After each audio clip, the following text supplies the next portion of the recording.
Thanks. Thanks everybody for coming. I'm not, when I looked at lecture and the subject, I wondered whether I would have come, so I'm delighted that you've come. This isn't a lecture, this is a talk. And I hope during the course of this I'll give you some personal insights into where we're at on this, but it's a very, very indefinite space that we're in. The legislation's not completed its passage through Parliament.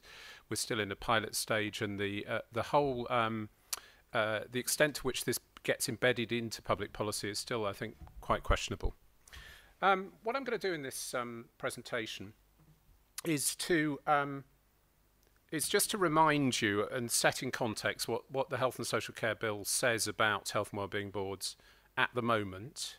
Update you on where it is in the parliamentary timescale and what you might still be looking out for. I'm then going to pick up on one of the big themes of the recent government announcements in the context of the Health and Social Care Bill, which has almost sort of overtaken some of the better health inequalities aspects of this, which is about integration in the context of the bill. And integration emerged during the first round of the Future Forum after the pause in the process of the bill as a more positive spin on what was previously a very strong focus on, or a strong public focus on, competition. So what's integration? Where does it sit? And integration with what and whom? And I'm going to reflect a bit on past attempts at doing this and some of the lessons from that. I'm going to draw on material that surveys we've done ourselves, surveys others have done about progress on health and wellbeing boards. And I'm going to suggest some what I consider to be preconditions for the success of health and wellbeing boards based on previous experience, but based on what we know about partnerships in a variety of other public contexts.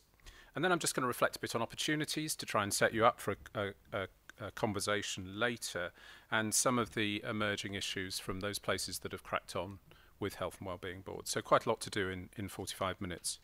I think the difference between me and Frances Patterson is that she's a lawyer much more prescriptive, talks on the basis of evidence and the law. I'm going to assert from personal experience and from what I believe to be the case.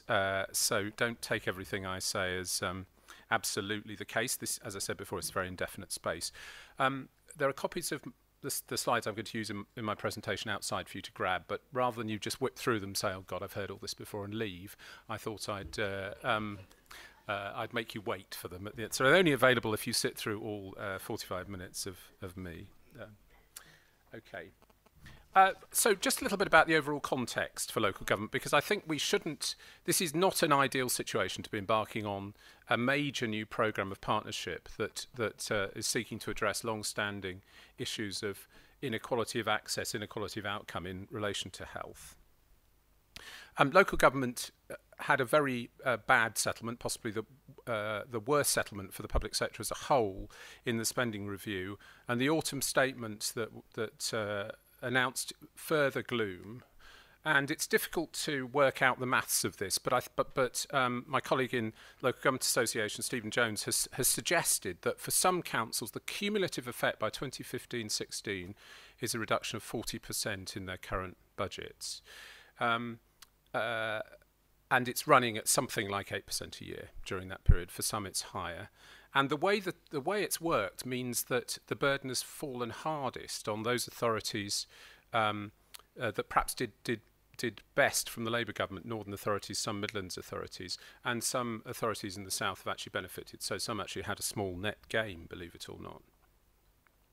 The other big thrust of the coalition government's approach to local government is a move away from centralisation to localism. We've had the localism bill, a parallel, less controversial bill perhaps than the health bill.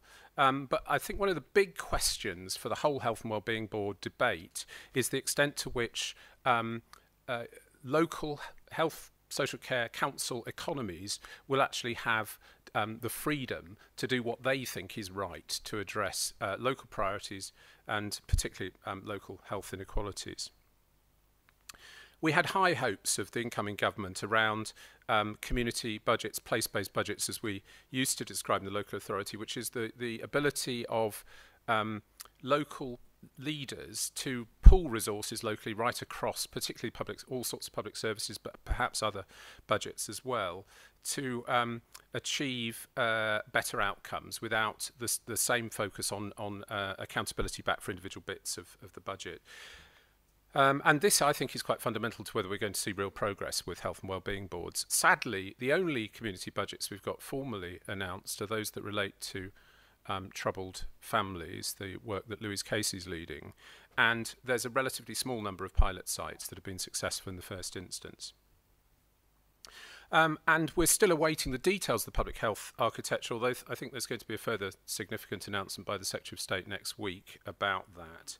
So we're still not yet clear about the individual relationships between local government's responsibilities for public health, those of Public Health England, and the relationship with the National Commissioning Board. We don't even yet know what the ring-fence grant for local authorities will look like.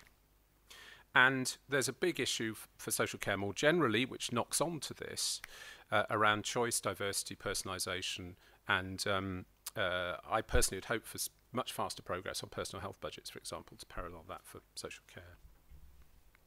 Where are we on the health reforms? Well, I don't need to tell you that it's had a bumpy passage. It's still in the Lords.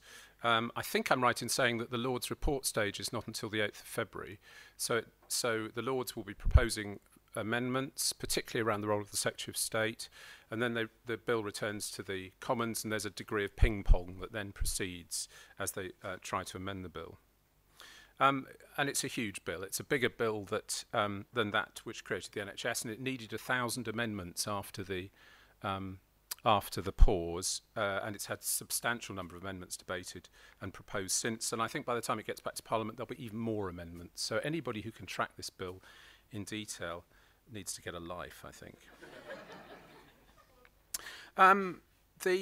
We in the Local Government Association have focused on the four main things that we think are beneficial for local government. We've generally steered clear of the debates that have surrounded the Royal Colleges, the health unions and other bodies around whether or not it's the right thing to do, largely because we're an organisation that tries to achieve political consensus in local government, and our particular brief is in relation to local government.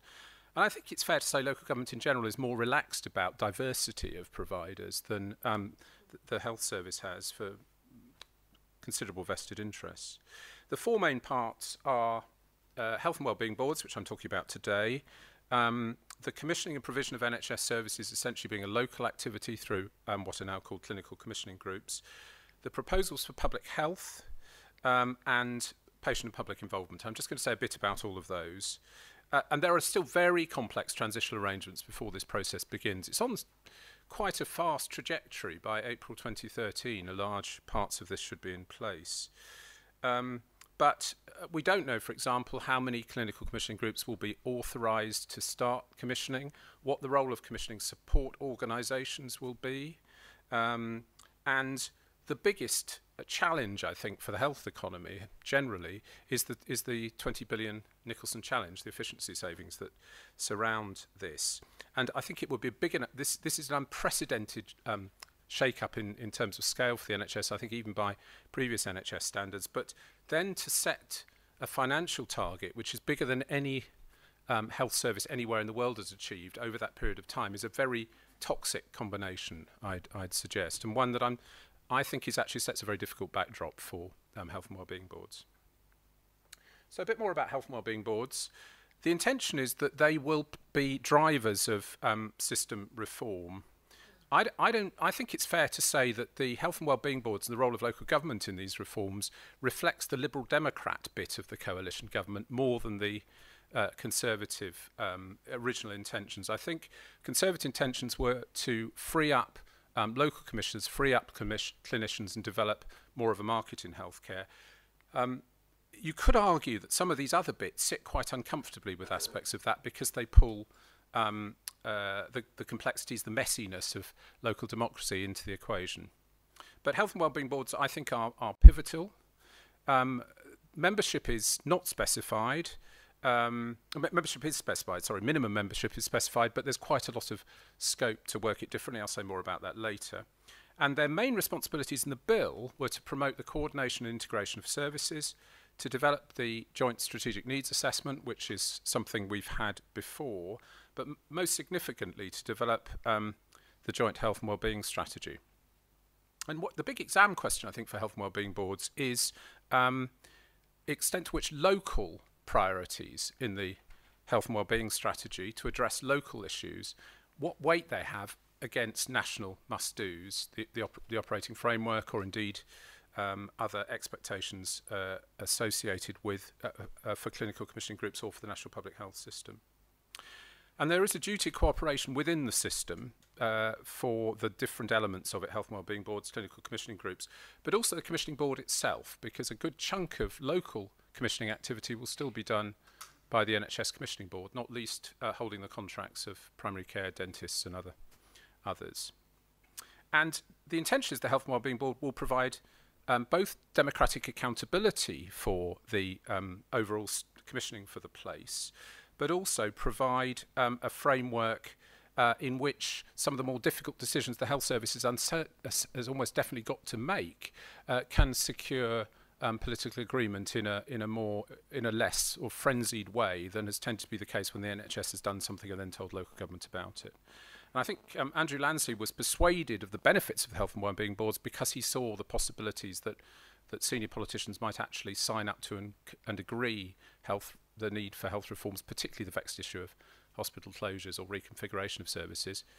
I think that's entirely possible, but he's also got to work out the role of the local MP in that context.